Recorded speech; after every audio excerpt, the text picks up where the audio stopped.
एक बार नारद जी तीनों लोकों का भ्रमण करने के लिए चले। देखना चाहते संसार में कोई सुखी है या नहीं है। लेकिन नानक दुखिया सब संसार, ये सारा संसार दुखी है। कोई तन से दुखी है, कोई मन से दुखी है, कोई धन से दुखी है।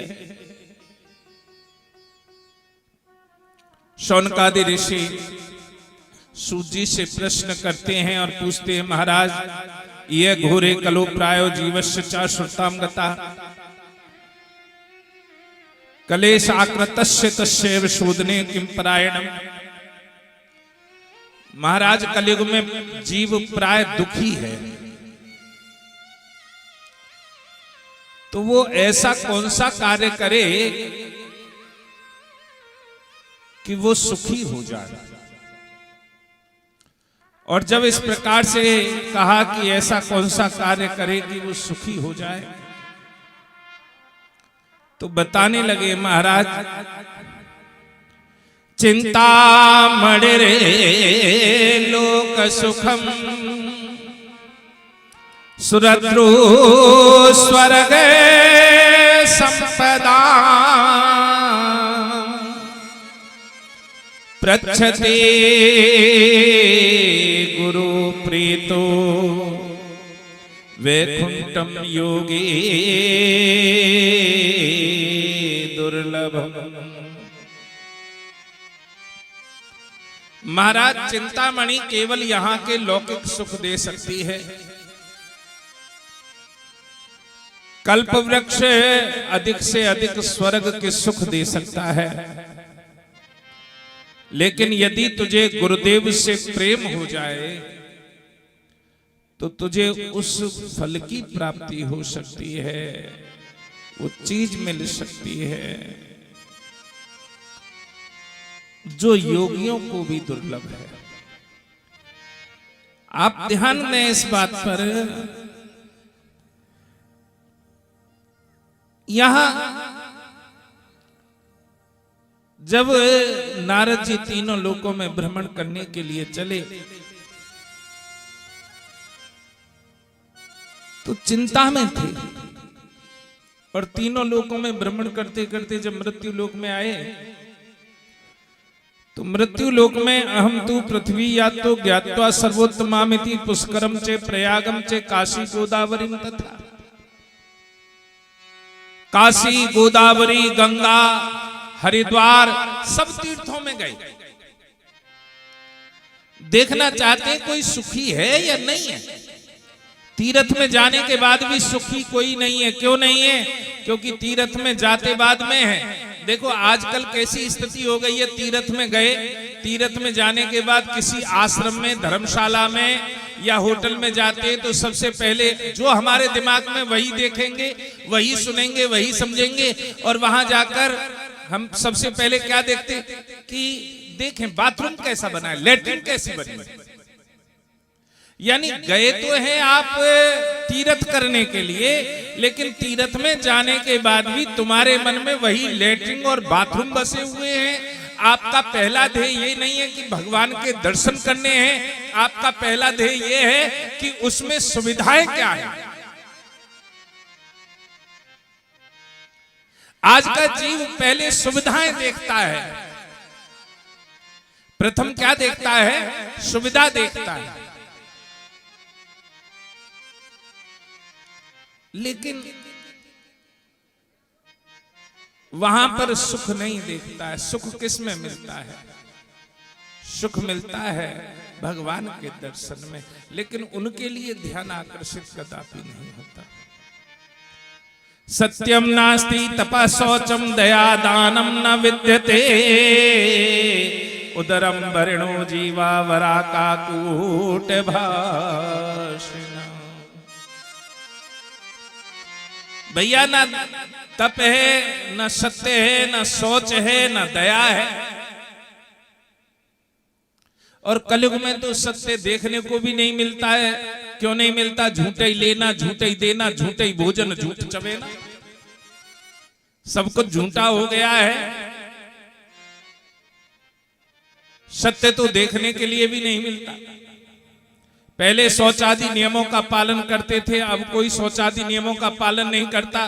पहले भोजन करने से पहले हाथ पैर धोए जाते थे, लेकिन आजकल पहले जूते पहने जाते हैं और बाद में नाश्ता किया जाता है। जैसे अभी हमारे सभी अधिकतर लोग चप्पल पहनकर बैठे थे, तो भैया ने उद्घोषणा की कि नहीं, चप्पल जूते बाहर उतारो। ये बड़ा कठिन है।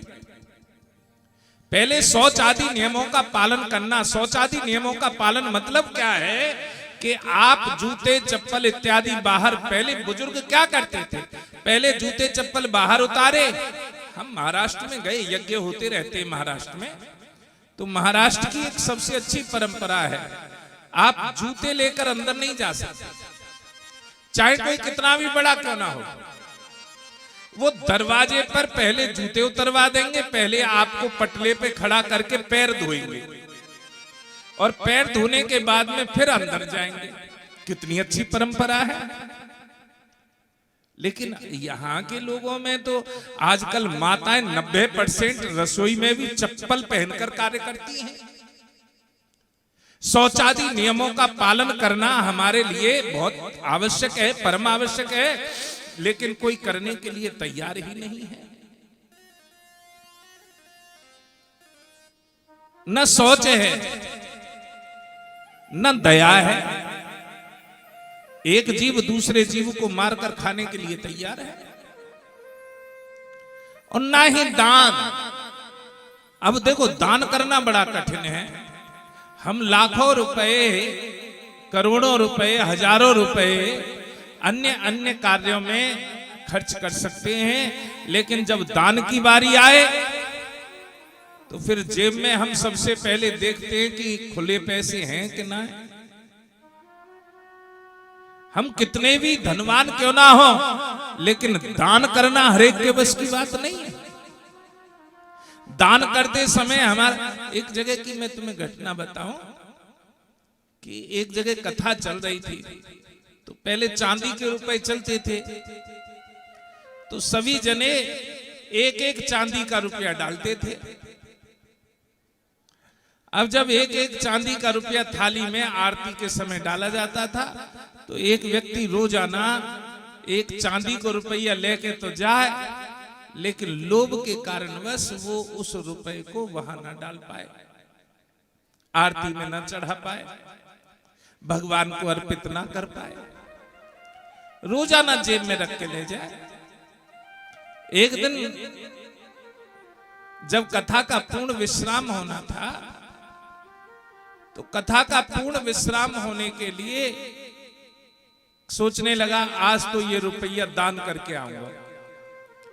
अब मुट्ठी में बांध के रुपया ले गए। गर्मी का समय था, चांदी को रुपया, वो भी मुट्ठी में। अब पूरी कथा में तो ध्यान रहा नहीं, ध्यान कहां रहे हो, चढ़ाऊं कि ना चढ़ाऊं, चढ़ाऊं कि ना चढ़ाऊं। अब भैया फिर सोचने लगा, एक बार आके दर्शन तो कर ही लूं, अब तो ये मेरे पास से चलो ही जावेगो। अब जैसे ही खोल के दर्शन करने लगा रुपए के, तो हाथ में पसीना आ गया था, पसीज गया था, और वो कहने लगा, ओहो रोए मत, इतना रोएगा तो मैं तुझे कैसे छोड़ पाऊंगा, ले रोएगा तो मैं तुझे नहीं दूंगा, और फिर दोबारा ते जेब में रख लो। तो दान करना हर एक के बस की बात नहीं है। न दया है न दान, केवल पेट पालने के। मात पित बालकन बुलावई, उदर भरे सोई रीत सिखावई। पेट कैसे भरा जाता है, केवल यही रीत सिखाई जाती है। हमारे यहाँ ब्राह्मण के बच्चे बैठे हैं, ये ब्राह्मण परिवार है, लेकिन इस ब्राह्मण परिवार में भी पूजा पाठ के बारे में मेरे हिसाब से तो जानकारी नहीं होगी। क्यों नहीं होगी? क्योंकि हमारे माता पिता ब्राह्मण परिवार में भी होते हुए आज ये तो बड़ा कहना आसान है कि और धर्म आगे बढ़ रहे हैं, हम पीछे जा रहे हैं। लेकिन आप ये बताइए कि किस ब्राह्मण का बच्चा पांडित्य कर्म कर रहा है, या तुम्हें कौन से श्लोक याद हैं? तुम पुरुष सूक्त, श्री सूक्त के बारे में क्या जानते हो? ब्राह्मण के घर में जन्म लेने से ही व्यक्ति विद्वान नहीं हो जाता है। जाति, कर्म और विद्या।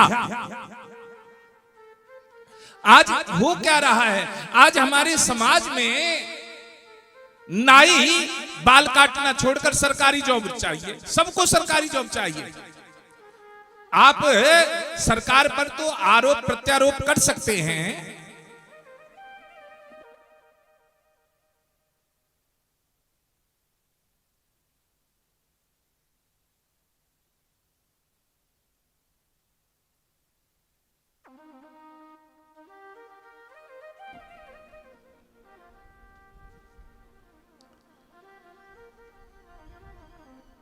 यहां समझाया जाता है, लेकिन हर कोई बच्चा,